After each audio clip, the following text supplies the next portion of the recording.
Dear students, PDS group online classes में आपका स्वागत है। मैं रमेश सर।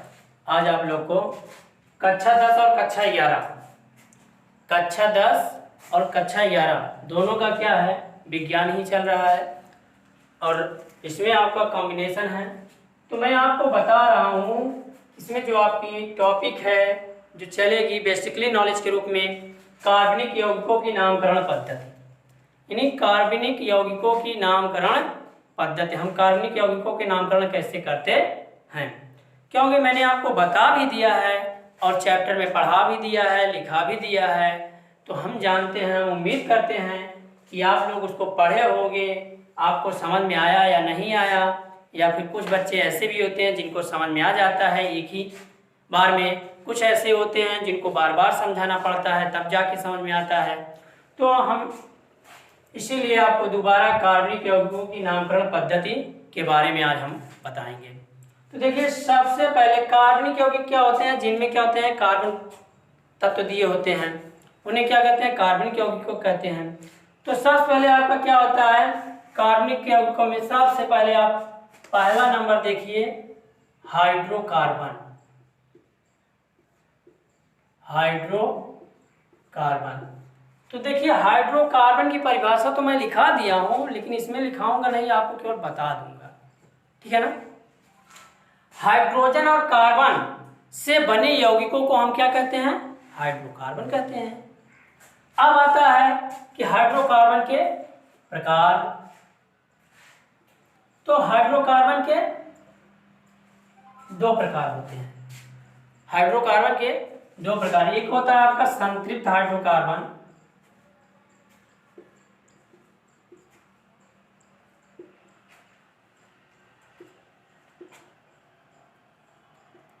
और दूसरा होता है असंतृप्त हाइड्रोकार्बन।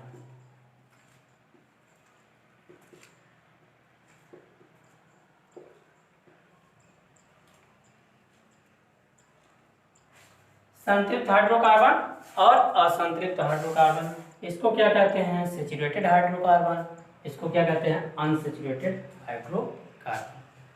तो अब आप जानते हो, मैंने ये भी बता दिया है कि संतृप्त हाइड्रोकार्बन किसे कहते हैं और असंतृप्त हाइड्रोकार्बन किसे कहते हैं। तो देखिए इनमें, यानी कार्बन कार्बन के मध्य क्या होता है, सिंगल बॉन्ड, यानी वे हाइड्रोकार्बन यौगिक जिनमें कार्बन कार्बन के मध्य क्या होते हैं, सिंगल बॉन्ड होते हैं, उसे हम क्या कहते हैं, संतृप्त हाइड्रोकार्बन कहते हैं। और वे हाइड्रोकार्बन जिनमें कार्बन कार्बन के मध्य डबल बॉन्ड ट्रिपल बॉन्ड होते हैं, उसे हम क्या कहते हैं, असंतृप्त हाइड्रोकार्बन कहते हैं। अर्थात ये भी कह सकते हो, यानी वे हाइड्रोकार्बन जिनकी कार्बन कार्बन के मध्य एकल बॉन्ड द्वारा उनकी संयोजकताएं कंप्लीट होती है, उसे हम क्या कहते हैं, संतृप्त हाइड्रोकार्बन कहते हैं। और वे हाइड्रोकार्बन जिनके कार्बन कार्बन के मध्य द्विबंध या त्रिबंध द्वारा उनकी संयोजकताएं कंप्लीट होती है, उसे हम क्या कहते हैं, असंतृप्त हाइड्रोकार्बन कहते हैं।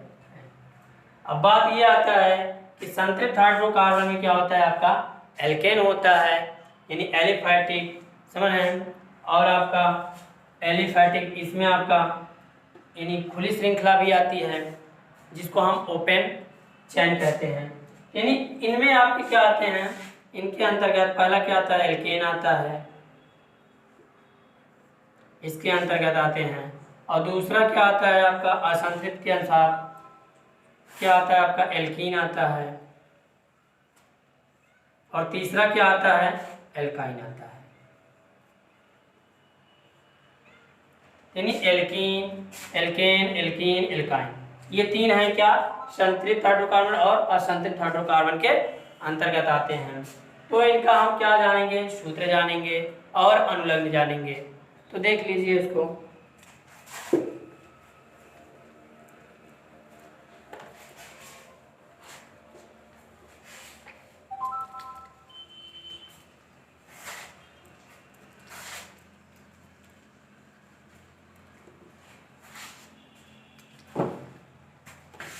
देखिए एल्केन, अक्सर इसको पूछा जाता है कि एल्केन का सूत्र क्या होता है। तो एल्केन का सूत्र क्या होता है, सूत्र इनका है CnH2n+2। n क्या है? n बराबर परमाणुओं की संख्या, परमाणु की संख्या, ठीक है। तो और इसका यानी CnH2n+2 होता है। अनुलग्न,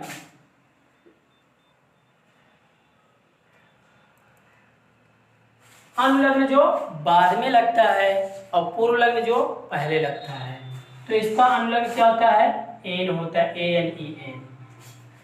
यानी एल्केन का अनुलग्न क्या होता है? एन होता है। सूत्र क्या होता है? CnH2n+2 होता है, ठीक है। और दूसरा नंबर क्या था? एल्कीन। तो एल्कीन का सूत्र क्या होता है? CnH2n, और इसका जो अनुलग्न होता है वो क्या होता है? ईन होता है, ठीक।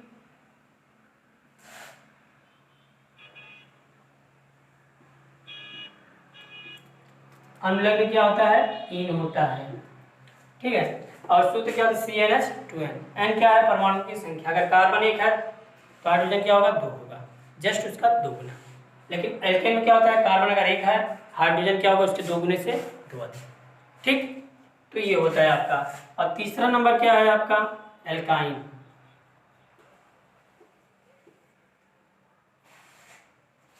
तो एल्काइन का सूत्र होता है CnH2n-2। अनुलग्न होता है इसका आइन, YnA। ये क्या होता है? अनुलग्न होता है। अगर पहचान देखा जाए तो इसका क्या होता है? डबल बॉन्ड होता है, और इसका क्या होता है? ट्रिपल बॉन्ड होता है, इसका क्या होता है? सिंगल बॉन्ड होता है, ठीक है। तो ये पहचान मतलब हम इस तरीके से भी पहचान सकते हैं। तो पूर्वलग्न क्या होता है? पहले लगता है। पूर्वलग्न यानी प्रीफिक्स, पूर्वलग्न जो पहले लगता है, सुफिक्स यानी अनुलग्न जो बाद में लगता है। तो ये आपका हुआ, इसको आप जान गए, ठीक है।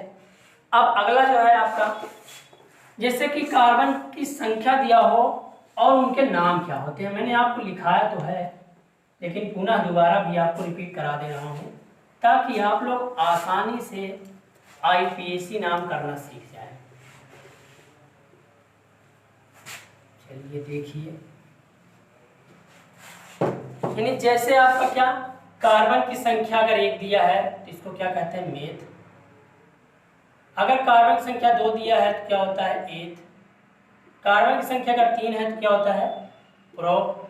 और कार्बन की संख्या अगर 4 होता है तो क्या होता है? ब्यूट। कार्बन की संख्या 5 होता है तो क्या होता है? पेंट। कार्बन की संख्या 6 है तो क्या होगा? हेक्स। और कार्बन की संख्या 7 है तो क्या होगा? हेप्ट। कार्बन की संख्या 8 है तो क्या होगा? ऑक्ट। अगर कार्बन संख्या 9 है तो क्या होगा? नॉन। कार्बन संख्या 10 है तो क्या होगा? डेक। इस तरीके से क्या होते हैं? कार्बन की संख्याओं के नाम होते हैं। तो जब ये हमको याद रहेंगे तो हम क्या करेंगे? आसानी से उनका IPAC नामकरण कर लेंगे, ठीक है। तो ये चीज आप जानिए। अब आता है ओपन श्रृंखला, ओपन चेन यानी खुली श्रृंखला। एक एरोमेटिकल में जो होता है आपका बंद श्रृंखला होता है, और एलिफैटिक में क्या होता है? आपका ओपन चेन होता है, ठीक है। ओपन चेन मतलब जैसे ये आप देखिए CH4 है, तो इसका आप C,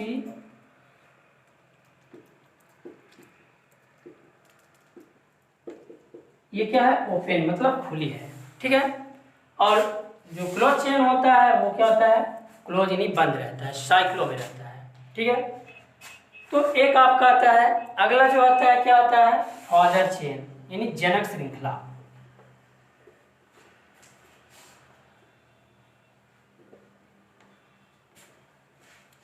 अगला जो आपका आता है वो है जनक श्रृंखला।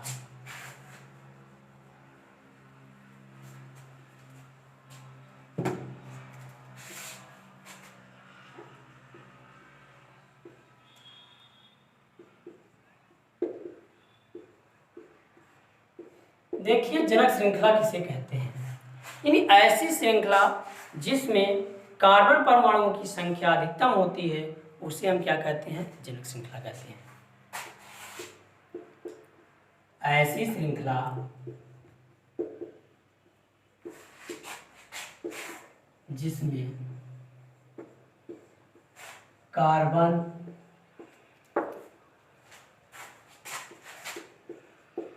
परमाणुओं की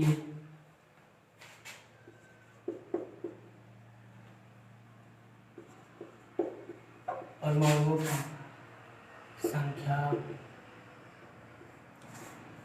अधिक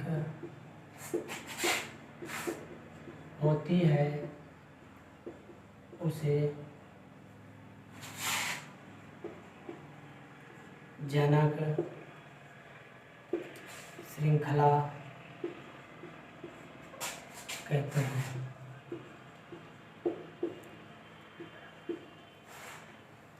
अब जैसे में हम आपको समझा दे रहे हैं श्रृंखला बनाकर CH3 CH2 CH2 CH3 CH2 CH2 CH2 अब देखिए ये है आपका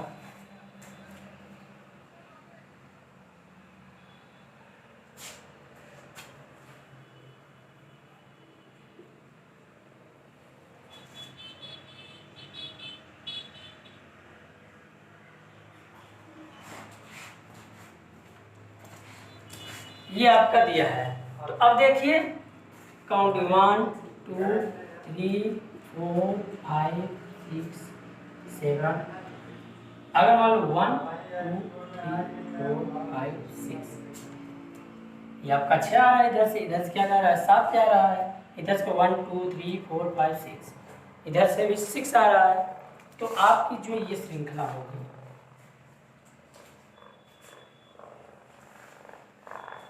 ये क्या होगी जनक श्रृंखला, फादर सेल बोलते हैं इसको। ठीक है, ये जनक श्रृंखला। और ये जो है आपका पार्श्व श्रृंखला, साइड चेन। ठीक, इनमें क्या है कार्बन परमाणु संख्या कम है, इनमें क्या है अधिक है। तो आप जनक श्रृंखला और पार्श्व श्रृंखला आप समझ गए होंगे। ठीक है, अब अगला हम चलते हैं कि कैसे IUPAC किया जाता है, उसके बारे में आपको पढ़ाते हैं। IUPAC का मतलब क्या है, IUPAC का फुल फॉर्म क्या है, उसको आपको बता दे रहे हैं।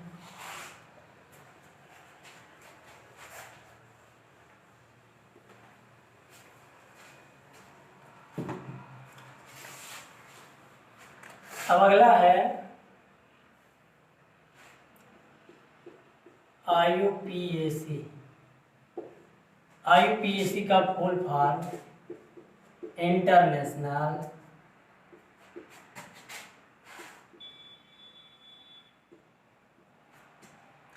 Of pure and applied chemistry. ठीक है, ये IUPAC का फुल फॉर्म है। तो अब चलते हैं हम एग्जाम्पल ले लेते हैं और उनका IUPAC करते हैं। जैसे देखिए एग्जाम्पल दे दिया जाए CH3 CH2 CH2 CH Br और ये क्या है CH3। तो अब देखिए ये आपका क्या कार्बन यौगिक दिया है। तो आप कार्बन की काउंटिंग करोगे, देखिए 1 2 3 4 5, 5 कार्बन की संख्या है। और हम कार्बन की संख्या उधर से स्टार्ट करेंगे, इधर से अगर पूर्वलग्न आ गया है तो ये क्या है हाइड्रोजन ग्रुप का है। तो ये आपका क्या है पूर्वलग्न है, पूर्वलग्न है। तो पूर्वलग्न अगर दिया है तो जिधर से पूर्वलग्न नजदीक पड़ेगा उधर से हम क्या करेंगे कार्बन की काउंटिंग करेंगे। तो 1 2 3 4 5, तो 5 होगा। इसका मतलब क्या 2 ब्रोमो, उसके बाद क्या हो जाएगा पेंटेन। 5 कार्बन के लिए क्या होता है पेंट, एन जोड़ देंगे तो क्या हो जाएगा पेंटेन हो जाएगा। ठीक है, अगला एग्जांपल देख लीजिए आप।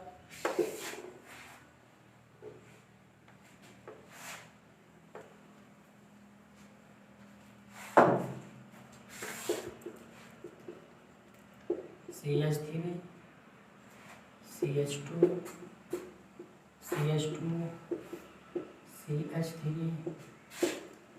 CH3। तो अब देखिए आप इसको जब कार्बन काउंटिंग इधर से ही करेंगे 1 2 3 4 5, तो 2 पे क्या है आपका मेथिल है, तो क्या हो जाएगा 2 मेथिल पेंटेन। तो इस तरीके से हम क्या करते हैं IUPAC का नामकरण करते हैं, ठीक है। और एग्जांपल देख लीजिए आप,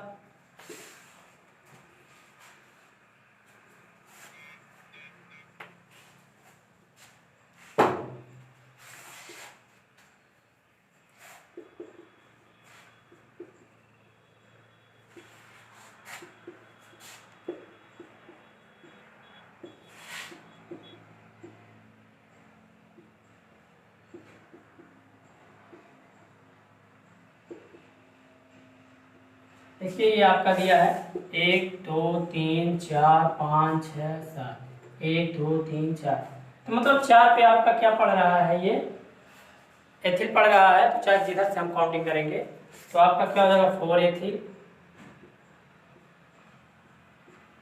4 एथिल, उसके बाद 7 कार्बन क्या होगा हेप्टेन। ये आपका IUPAC हुआ, ठीक है। बहुत सारे हैं इसके और अन्य उदाहरण भी है, जैसे आपका क्रियात्मक समूह में भी एग्जाम्पल है। अगर आपका फंक्शनल ग्रुप आ जाता है तो उसका हम एग्जाम्पल कैसे करते हैं, उनका भी अलग क्या है आपका अनुलग्न है, ठीक है। जैसे एक एग्जाम्पल देख लीजिए आप एल्कोहल का, क्योंकि वो क्या है एल्कोहलिक ग्रुप है, क्रियात्मक समूह है, उसमें OH लगता है।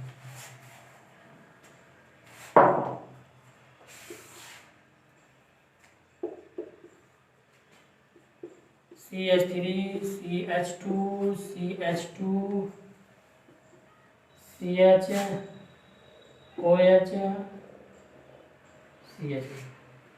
देखिए ये क्या है आपका 1 2 3 4 5।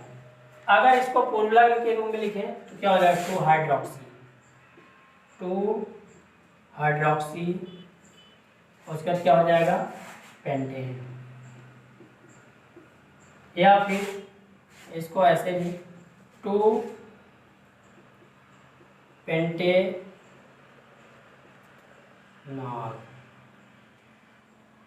ठीक।